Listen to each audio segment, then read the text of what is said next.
Bonjour, est-ce que vous êtes vraiment au chômage? À ton avis, connard? Toute une série de gens, pour se sauver des difficultés et éviter de répondre aux questions profondes qui sont posées à la société, préfèrent monter les populations les unes contre les autres. Et ça marche.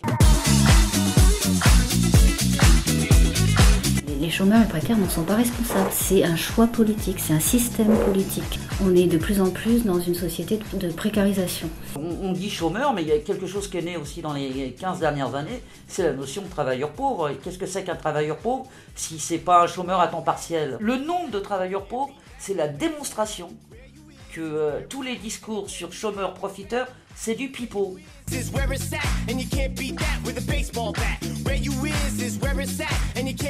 Les chômeurs devraient avoir le droit à la parole comme tout citoyen. Une personne au chômage, contrairement à une entreprise, elle n'a pas de lieu pour faire vivre sa citoyenneté.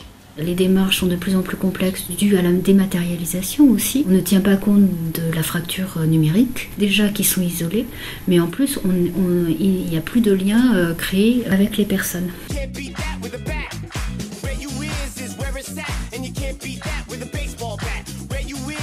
Le premier principe, c'est rompre l'isolement de ces personnes.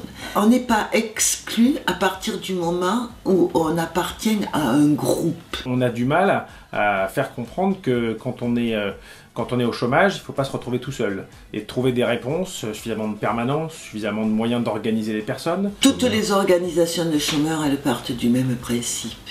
Il faut organiser les personnes. Pas content! Pas content! Pas content! S'il vous plaît. Oui? Pas content! Pas content!